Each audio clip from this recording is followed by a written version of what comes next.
एक गांव में रामू नाम का एक गरीब किसान रहता था। वह मेहनती था, पर किस्मत हमेशा उससे रूठी रहती थी। वह रोज सुबह जल्दी उठकर खेत में काम करता, पर फसल अच्छी नहीं होती, बारिश धोखा दे देती या बाजार में भाव गिर जाते। फिर भी रामू कभी किसी का बुरा नहीं सोचता था और हमेशा ईमानदारी से अपना काम करता था।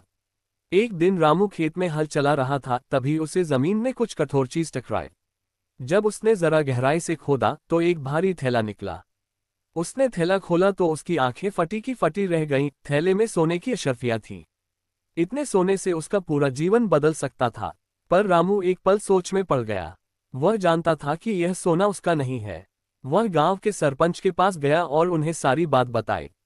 सरपंच ने थैला देखा और गांव में मुनादी करवा दी कि जो भी इसका असली मालिक है वह सामने आए। कुछ ही समय बाद एक बूढ़ा आदमी आया, जिसकी आंखों में आंसू थे। उसने बताया कि यह थैला उसके दादा का था, जो अंग्रेजों के जमाने में यहाँ छुपाकर चले गए थे। वह इस गांव में पहली बार आया था अपने पुश्तैनी खेत देखने, और यह सुनकर कि सोने का थैला मिला है, वह समझ गया कि ये उन्हीं की विरासत है। उस बूढ़े आदमी ने रामू को धन्यवाद कहा और कहा, बेटा, ईमानदारी बहुत दुर्लभ होती है।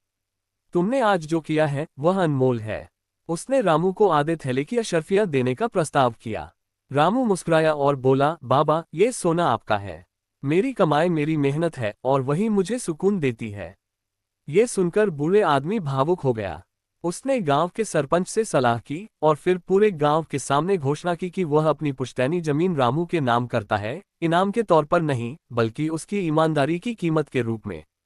रामू की किस्मत उसी दिन से बदल गई। उसकी अपनी जमीन हो गई, वह खुश रहने लगा, मेहनत और ईमानदारी से काम करता रहा। गांव के लोग भी उसे और ज्यादा सम्मान देने लगे।